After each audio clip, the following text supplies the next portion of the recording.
Hello! Alors avant de plonger dans l'épisode d'aujourd'hui, j'ai une super nouvelle à partager avec toi. Les inscriptions pour le programme Sérénité sont enfin ouvertes, mais attention, seulement jusqu'au dimanche 8 septembre. Donc si tu me suis depuis pas très longtemps et que tu sais pas trop de quoi il s'agit, c'est mon gros programme en ligne sur 3 mois pour t'aider à normaliser ton comportement alimentaire. Donc si tu ressens le besoin d'un petit coup de pouce pour améliorer ton comportement alimentaire et si tu cherches à être guidé pas à pas pour savoir exactement quoi faire et à quel moment, ce programme est fait pour toi. Donc même si tu as déjà exploré tout le contenu gratuit que je propose, si tu as envie d'aller plus loin pour retrouver une relation apaisée avec la nourriture, de te libérer des restrictions alimentaires et de renouer avec tes sensations de faim et de satiété, alors ne tarde plus. Qu'attends-tu? Dans le programme Sérénité, je vais justement te dévoiler toutes mes stratégies, mon plan d'action complet et tu auras même accès à une hotline pour pouvoir me poser toutes tes questions. Alors pense bien à t'inscrire avant le dimanche 8 septembre 17h en suivant le lien dans la description de cet épisode. Et si des questions te viennent, tu peux m'envoyer un message sur Instagram en DM ou par email à contact@cindygagnol.fr. Je serais ravie de t'aider à prendre la meilleure décision pour toi et pour ta santé.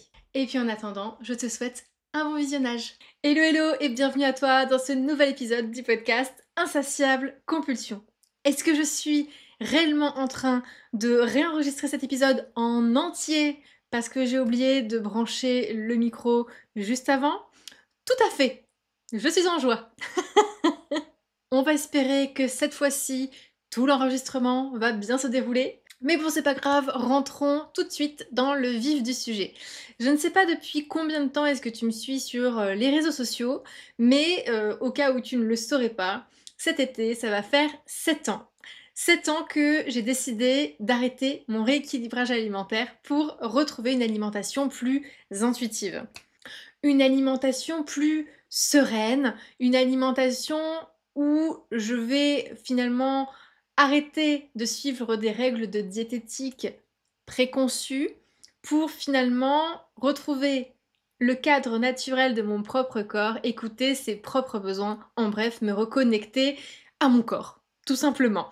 Parce qu'en effet, les signaux que notre propre corps nous envoie sont là pour nous informer de ses réels besoins et l'objectif étant donc pour moi à ce moment-là de manger sans frustration, sans peur de grossir, en fonction des réels besoins de mon corps. Bon, je pense que tu auras compris le concept. Et durant ces 7 années d'alimentation plus intuitive, j'ai appris pas mal de choses et je voulais te partager aujourd'hui, dans cet épisode, cette leçon que j'ai pu en tirer et que je m'efforce de garder en tête quotidiennement au cas où j'aurais besoin d'un petit rappel. Est-ce que ça te dit d'en savoir un peu plus? Alors reste avec moi et on voit ça juste après. Alors, tu n'es pas sans savoir que j'ai fait un BTS diététique, j'ai eu des études pour devenir diététicienne, ce qui m'a du coup engendré pas mal de pensées de restrictions, même si j'en avais eu auparavant avec mon éducation, avec la société, la diète culture notamment, mais j'avais jamais vraiment succombé à l'appel des sirènes des régimes, des rééquilibrages, parce que j'en avais justement pas la nécessité. Et à partir du moment où je suis rentrée en BTS diététique, j'ai commencé à en avoir la, selon moi, la nécessité. C'est tombé pile au moment où je faisais mon BTS diététique, et du coup, j'ai commencé à plonger littéralement dans le grand bain des rééquilibrages alimentaires. Et donc, s'en est suivi tout un tas de règles de diététique, bien entendu, auxquelles, qui ont eu le temps quand même de s'ancrer en 5 ans. Hein. Et donc, quand j'ai commencé à vouloir faire un revirement de situation et à repartir dans une alimentation plus intuitive, tu te doutes bien que il y a beaucoup de choses que j'ai appris. Parce que auparavant, avant même de faire le BTS diététique, j'avais une alimentation déjà assez intuitive, mais je n'avais pas une aussi grande connaissance sur le sujet, sur moi-même, sur mon corps que je l'ai aujourd'hui. Et tout ça, finalement, c'est grâce à ces expériences, c'est grâce à ce parcours, et notamment grâce à ces 7 années où, en cherchant à rééquilibrer un petit peu non pas mon alimentation, mais mon comportement alimentaire, mon rapport à la nourriture, j'ai du coup appris plus de choses sur mon corps, ses besoins, sa manière un peu de fonctionner. Et donc, c'est pour ça que je voulais te proposer de te partager cette leçon qui, pour moi, finalement, aujourd'hui, sont celles qui me parlent le plus à l'heure actuelle. Au moment où j'ai préparé cet épisode, je me suis noté vraiment les 7 qui me parlent en ce moment et que je fais en sorte de me garder en tête régulièrement au quotidien. Et donc ce que j'ai proposé, alors ça c'est mon côté un petit peu psychorigide, c'est que je t'ai classé les 7 leçons dans l'ordre dans lesquels elles sont arrivées au fur et à mesure. Donc la première leçon que j'ai pu tirer de ces 7 années d'alimentation intuitive, c'est que ce ne sont pas les aliments qui font grossir. Alors je sais que ça c'est une phrase qui suscite énormément de débats quand j'en parle sur les réseaux sociaux. Je comprends en même temps à quel point ça peut sembler utopique, le fait que ce ne soit pas les aliments qui font grossir, mais c'est même pas utopique, c'est une réalité. Et je suis hyper bien placée en tant que diététicienne qui a eu une formation diététique, qui a elle-même fait des régimes, des rééquilibrages alimentaires. Je suis bien placée pour te dire aujourd'hui que tout ça c'est totalement faux et archi faux. Ce n'est pas parce que on va manger par exemple, parce que c'est récemment ce que j'avais abordé sur les réseaux, mais c'est pas parce que tu vas manger un sneakers tous les soirs que tu vas prendre du poids. C'est pas parce que tu vas manger que des sneakers à longueur de journée que tu vas prendre du poids. Mais il y a une nuance. En fait, ce ne sont pas les aliments qui vont te faire prendre du poids, qui vont faire prendre du poids, tout simplement parce que c'est une histoire de dépenses et d'apport énergétique. C'est-à-dire que moi, quand j'ai commencé à travailler sur l'alimentation intuitive, j'ai commencé par enlever toutes mes règles de diététique, ce qui fait que j'ai travaillé sur le comportement alimentaire juste après. Et j'ai commencé à réintégrer en fait tous les aliments caloriques, tous les aliments qui étaient dans cette catégorie de aliments à éviter pour tout simplement m'autoriser à manger des aliments, non pas que je m'interdisais, mais que je m'interdisais de manger à outrance. Des aliments que je m'obligeais à manger plutôt avec modération, avec raison. Et donc, rien que le fait de se dire je dois manger avec modération et raison certains aliments, en fait, je m'étais mis dans une sorte de bulle, dans une sorte de piège, si on peut dire. Ce qui fait qu'à partir du moment où j'ai enlevé toutes mes règles de diététique, j'ai commencé à réintégrer en masse tous ces aliments-là. Et quasi exclusivement ces aliments-là. Ces aliments caloriques, longtemps considérés comme des aliments grossissants, il faut dire ce qui est. Et je me suis rendu compte que même si au départ, le poids est en effet monté, confirmant en fait cette croyance que les aliments de ce type de catégorie font grossir, ben, je me suis rendu compte que ce qui m'avait fait grossir, c'était le fait de compenser le manque que j'avais eu auparavant en faisant attention à ce type d'aliments-là. Puisque quelques semaines après avoir réintégré ces aliments, ou quelques mois, je ne sais plus combien de temps ça a duré exactement, mais pas très longtemps parce que juste après, j'ai continué en fait à travailler sur mon comportement alimentaire. Mais au bout de quelques semaines, je me suis rendu compte que mes envies, mon attrait pour ces aliments-là se dissipait au fur et à mesure et surtout que j'en mangeais dans de moins grosses proportions. Et tout en continuant d'en manger, je me suis rendu compte que mon poids redescendait. Et c'est là que je me suis dit que finalement, si j'écoutais mes croyances de base, en continuant de manger ces aliments-là, mon poids aurait dû continuer de grimper. Alors que ce n'est pas ce qui s'est passé. Et je continuais à manger, tu sais, les tacos, les chips tacos, là, qu'on mange avec la sauce salsa, à manger des sneakers, à manger des chips de crevettes parce que j'adore ça. Mes repas étaient quasi exclusivement à base de ces aliments-là. Je mangeais plus du tout équilibré parce que c'était clairement plus là l'objectif du truc. Là, je cherchais juste à expérimenter à fond l'alimentation intuitive en n'ayant plus aucune règle et juste en suivant mon corps, mais vu que mon corps est en train de compenser le manque, il y a eu un petit temps de réadaptation, si on peut dire, où on est parti d'un excès pour aller dans un autre excès avant de réussir à trouver un certain équilibre, mais naturel. Et c'est là, en fait, en me rendant compte que je mangeais ces aliments-là et que je perdais du poids en mangeant ces aliments-là, que je me suis dit qu'en fait, la croyance que j'avais au départ était totalement erronée et ça s'est confirmé derrière avec ce que mes patients eux ont pu vivre et ce que d'autres professionnels de santé ont pu après par la suite m'inculquer comme nouvelles informations, comme nouvelles connaissances. Donc je sais que j'en parle déjà beaucoup dans mes contenus, mais parce que je pense que il faut en parler beaucoup. Mais si tu prends du poids par exemple, c'est pas l'aliment qui va te faire prendre du poids, c'est qu'il y a une autre raison autour. L'aliment, lui, il y est pour rien, ok?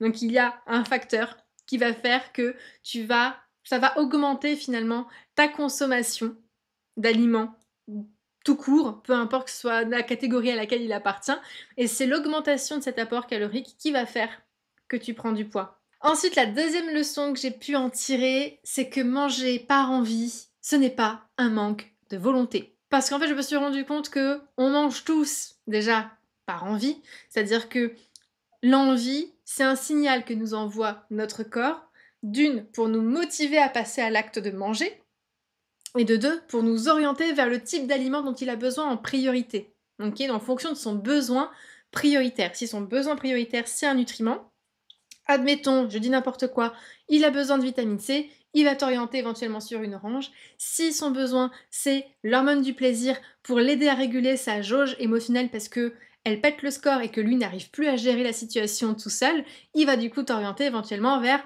un sneakers. Et si jamais toi, tu en as déjà fait l'expérience, je vais te demander de replonger dans ce souvenir pour que tu comprennes de quoi je parle. Est-ce que ça t'est déjà arrivé, par exemple, d'avoir la sensation de faim?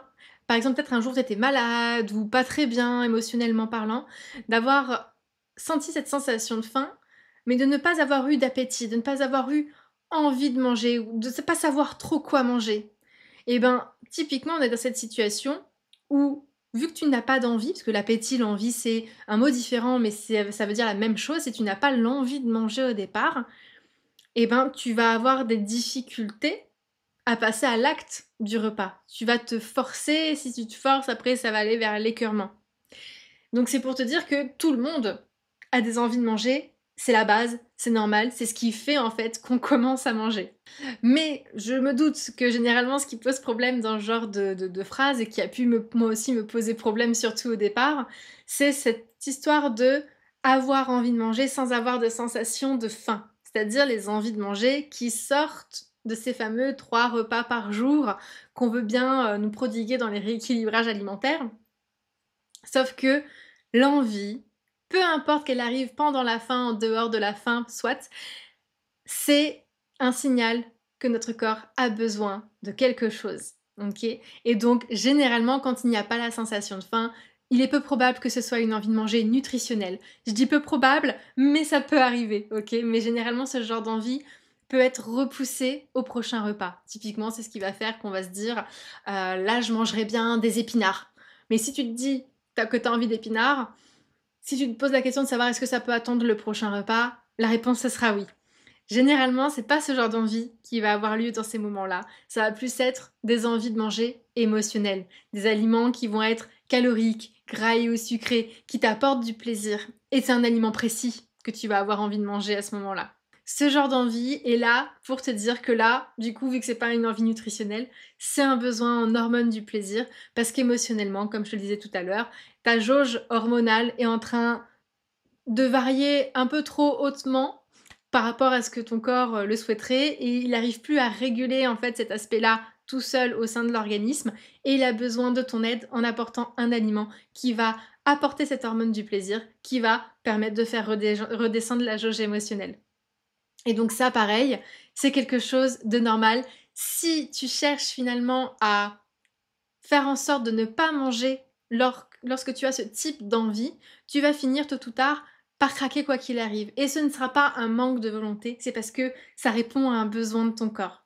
Oui, en effet, si tu n'as que des envies de manger émotionnelles tout au long de la journée au point où tu ne ressens plus la faim, oui, c'est problématique parce que ça veut dire que ta jauge émotionnelle est constamment à la hausse, que ton corps est constamment en attente d'aide de ta part à ce niveau-là, ça veut dire qu'il y a un travail de fond à faire au niveau de la gestion des émotions. Ça, c'est quelque chose que je vois et que j'ai appris entre-temps aussi surtout, et que je vois après avec mes patients. On peut travailler sur ce genre de choses ensemble. La troisième leçon que j'ai apprise, c'est que manger que par faim, c'est finalement faire le régime de la faim. Donc c'est quand même un peu lié avec la leçon précédente, mais parce que si tu cherches à ne manger que quand tu as faim et pas forcément quand tu as des envies autour, ok, parce que c'est normal d'avoir des envies autour, tu pars dans un nouveau régime, dans de nouvelles restrictions. Et personnellement, c'est clairement ce que j'ai fait.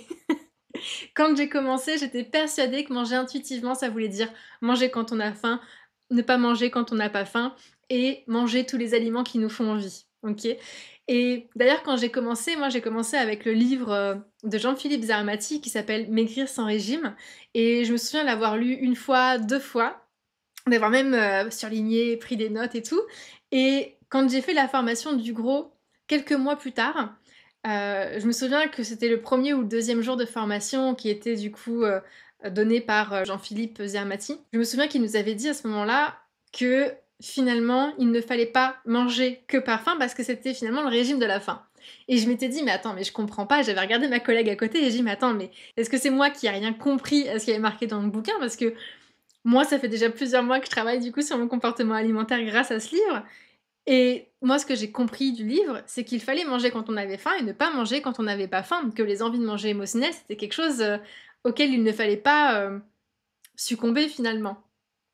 Et puis, j'ai compris avec les explications de Jean-Philippe Zermati que, en fait, c'était une première ébauche de pensée, ce qui avait marqué dans ce livre, et qu'entre-temps, entre le moment où le livre est sorti et entre le moment où là on avait la formation, il y avait eu quand même plusieurs années qui s'étaient écoulées, mais qu'entre-temps il avait fait de nouvelles recherches, acquis aussi de nouvelles connaissances sur le sujet, et pu discuter de tout ça avec d'autres professionnels de santé qui eux-mêmes faisaient la formation. Et suite à tout ça, ils se sont rendus compte en fait que si on arrêtait de succomber aux envies de manger émotionnelles, il y avait toujours des compulsions.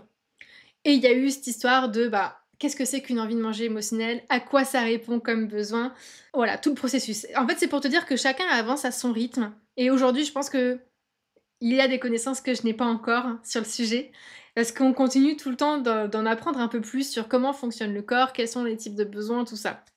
Mais je trouve ça du coup très intéressant de voir que même au départ, quand j'ai commencé moi à faire ce fameux régime de la faim, je voyais bien que j'essayais de contrer ces envies de manger émotionnelles en vain. J'y arrivais pas, c'était exactement comme dans un régime, exactement comme un rééquilibrage alimentaire.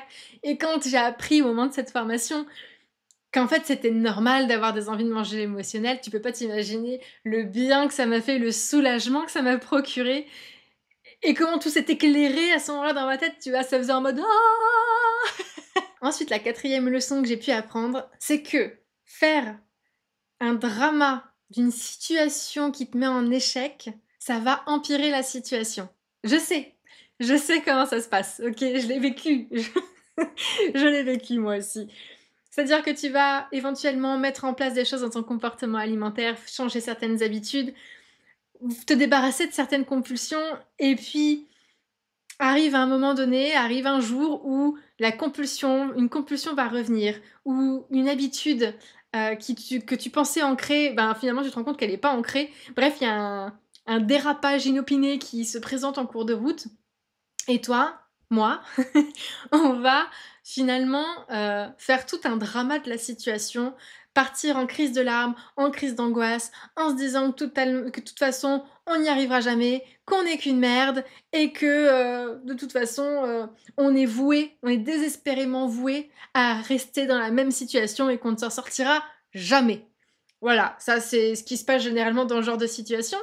Et quand on en est à ce stade-là, eh ben, on peut être certain que derrière, ça va continuer de se reproduire, que ça va devenir de plus en plus intense.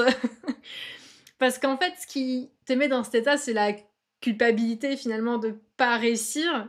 Et en ayant cette culpabilité, tu te crées un état en fait de stress et de mal-être que le corps va chercher à temporiser. Et une partie de cette solution, pour lui, ça va être de manger.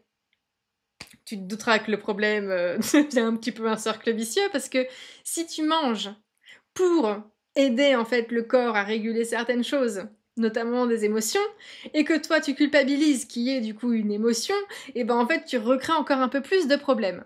Voilà, donc la meilleure chose à faire, croisant mon expérience, c'est de te poser, de prendre un temps de recul, de virer la culpabilité et d'accueillir. Ok, ça arrive à tout le monde d'avoir des loupés, d'avoir des ratés. On cherche pas la perfection, on cherche la progression. Ok, on avance à notre rythme avec les connaissances, les clés, les outils qu'on a à notre disposition. Et s'il y a des choses qui nous échappent, eh ben, on va faire plus de recherches, on va demander des conseils ou des astuces à d'autres personnes qui sont, selon nous, plus qualifiées ou plus calées sur le sujet. La 5e leçon que j'ai pu tirer de ces 7 années d'alimentation intuitive, c'est qu'il n'y a pas de foutu pour foutu. Ça rejoint la leçon précédente. On n'est pas dans un régime, on n'est pas dans un rééquilibrage alimentaire, c'est pas parce qu'il y a eu une erreur de parcours que c'est foutu. Ok, t'as pas tout foutu en l'air à ce moment-là. T'as juste pris conscience que là, il y avait une sortie de route pour X raisons. Ok, à partir du moment où t'en prends conscience, rien ne t'empêche, tu vois, de reprendre la route qui, toi, te satisfait le plus. Rien ne t'empêche de te poser 2 secondes pour te dire, ok, on respire, je vois qu'il y a un truc qui me va pas, qu'est-ce que je peux mettre en place pour que ça puisse m'aller de nouveau. Et admettons, t'es parti dans un foutu pour foutu, ne repars pas dans un second foutu pour foutu. Foutu pour foutu, j'ai pas réussi à prendre du recul et à faire le point sur ça. Bon, bah foutu pour foutu, je continue et au fur et à mesure des jours qui passent. Tu vois ce que je veux dire? Donc non, arrête avec ce schéma. C'est un schéma très propre au régime, au rééquilibrage alimentaire. Et quand on travaille sur le comportement alimentaire, ce n'est pas du tout la même chose. C'est une thérapie. Tu vas pas te dire j'arrive pas à sortir de mon syndrome de l'imposteur ou j'ai pas réussi là à ce moment-là. Je me suis confrontée à mon syndrome de l'imposteur qui m'a fait prendre une décision avec laquelle finalement je suis pas totalement en accord. Foutu pour foutu, je retombe dans mon syndrome de l'imposteur tout au long de l'année. Ben non. À partir du moment où tu t'en rends compte, tu sais que les prochaines fois, tu vas pouvoir éventuellement faire des choses qui vont te permettre d'être dans la direction que toi, tu souhaites prendre. La 6e leçon que j'ai pu tirer, c'est aussi lié avec les leçons précédentes, c'est que derrière chaque obstacle se cache un message. C'est toujours ce que je dis, tu verras sur les réseaux, c'est souvent ce que je dis. Chaque erreur, chaque obstacle, chaque difficulté, chaque sortie de route fait référence à un message que t'envoie ton corps. Ça signifie forcément quelque chose, ce message, sauf qu'aujourd'hui, tu sais peut-être pas le décoder, ok? Tu ne parles pas le langage de ton corps pour le moment. Ça, c'est quelque chose qui s'apprend, c'est quelque chose que moi j'ai appris, c'est quelque chose que j'apprends maintenant aux patients. À partir du moment où tu sais que c'est un message, ça te permet de prendre du recul, d'enlever la culpabilité et plus partir en tant qu'enquêtrice. Tu vois, moi en tant que Cindy, super enquêtrice, quand je vais avoir, admettons, mal au ventre après un repas, chose que je fais en sorte de ne plus avoir parce que c'est quand même hyper désagréable, mais ça peut encore m'arriver, malgré toutes les astuces et les conseils que je connais. Et il faut savoir que c'est ma bête noire. On a tous une petite bête noire, ça c'est le truc sur lequel j'ai besoin d'approfondir, ok? Et donc, admettons, un jour ça m'arrive d'avoir cette sensation de mal de ventre après un repas et je vais me dire, ok, alors certes c'est désagréable, c'est frustrant, c'est un peu rageant parce que on peut se dire, putain j'en suis encore là, mais ça n'arrive pas tous les jours, ça reste ponctuel, donc oui, ça arrive, c'est normal, au fur et à mesure du temps, on peaufine ce qu'on sait déjà. Et je vais me dire, ok, alors, qu'est-ce qui s'est passé? Qu'est-ce qui a pu faire, par exemple, durant cette prise alimentaire, que j'en sois venue à avoir mal au ventre après?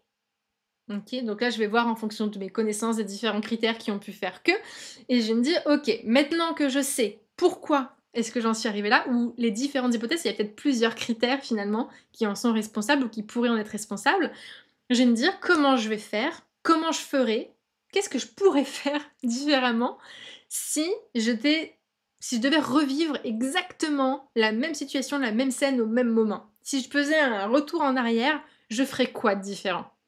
Et donc là, ça va me donner déjà quelques astuces, quelques petits tips en fait que je vais pouvoir me garder en tête si jamais un jour ça se reproduit. Si jamais un jour je me reconfronte plus ou moins au même type de situation. Je vais être un peu plus, j'allais dire alarmée, mais c'est pas vraiment le terme, attentive à ce genre de situation problématique sur les futures prises alimentaires. Tu vois? C'est tout simplement ça. Prendre du recul, comprendre, réfléchir à quelles peuvent être les solutions et après, par la suite, tester d'autres choses. Ensuite, septième et dernière leçon que j'ai pu tirer de ces 7 dernières années, c'est que quand il y en a plus, il y en a encore. Et oui, qu'est-ce que j'entends par là? C'est que quand on croit avoir fini de travailler sur le comportement alimentaire, et ben en fait on se rend compte qu'on n'a pas vraiment fini ce travail-là et qu'on a encore besoin de travailler dessus et de travailler dessus. Pour te donner un exemple, quand j'ai commencé à travailler sur mon comportement alimentaire, je crois que les 6 premiers mois, j'ai été hyper focus dessus. Les 6 mois qui ont suivi, j'ai été un peu moins focus dessus, mais quand même toujours un petit peu parce que j'étais dans la formation du gros, que j'apprenais de nouvelles choses, que j'avais de nouvelles connaissances, de nouveaux outils, de nouvelles astuces aussi en cours de route. On va dire, j'ai passé la première année à mettre plus de focus là-dessus. Et je pense avoir réglé 90% des problématiques. Et je me suis dit, bah en fait, pour moi, à ce moment-là, j'avais plus du tout de problème particulier.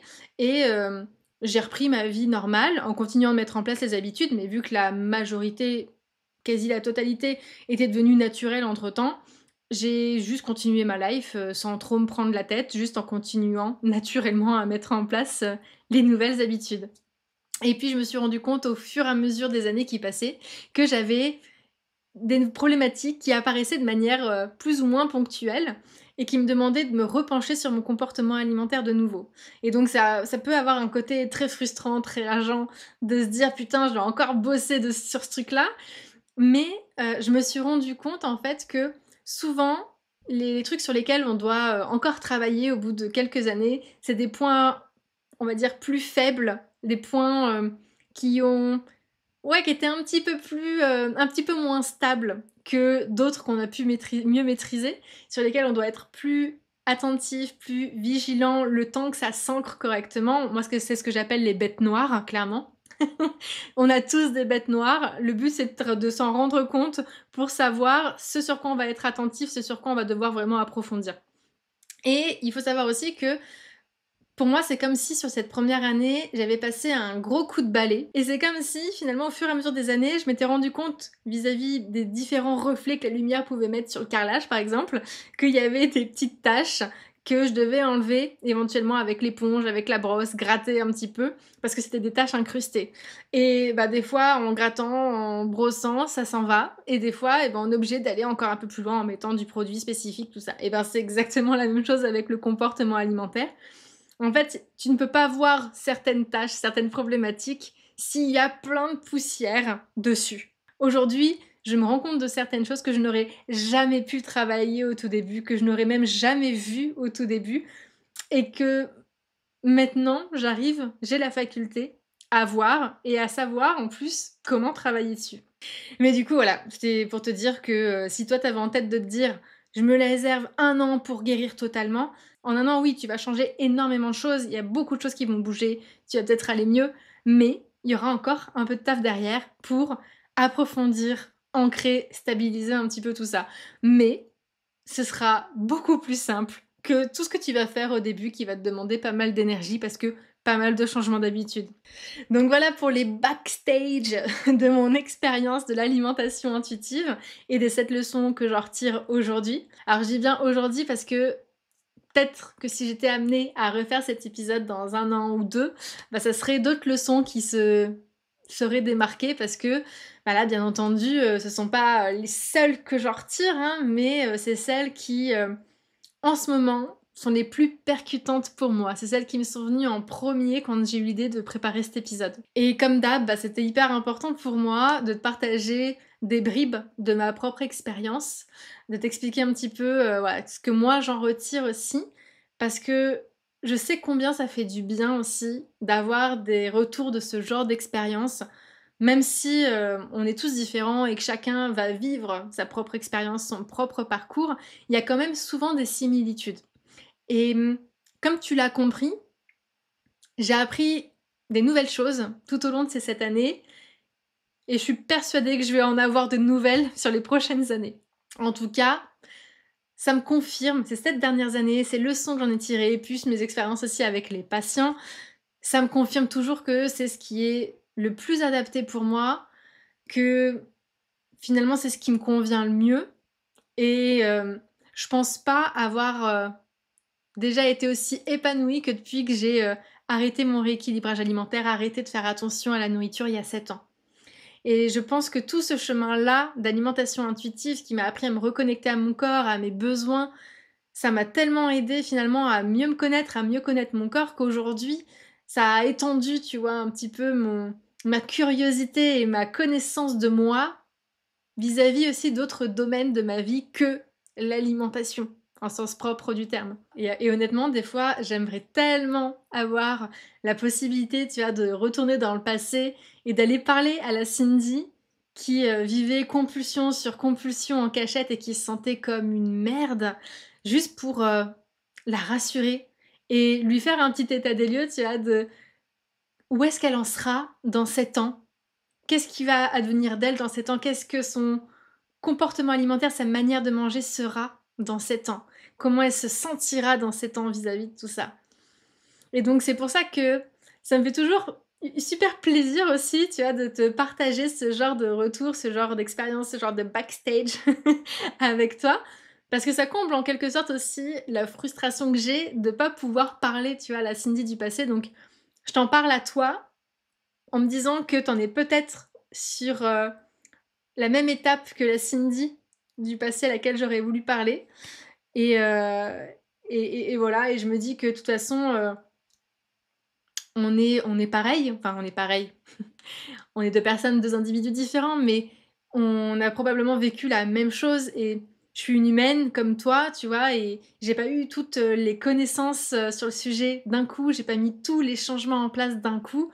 Ça s'est fait avec le temps, ça se fait encore pour ma part, tu vois, avec le temps. Chacun son chemin, chacun son rythme, je vais dire chacun sa route, chacun son chemin. Si t'as la ref, dis-moi. Mais voilà, c'est juste pour te dire qu'on avance tous à notre rythme et qu'on ne cherche pas la perfection, on cherche le progrès. Souviens-toi toujours de ça. En tout cas, j'espère que cet épisode t'aura plu.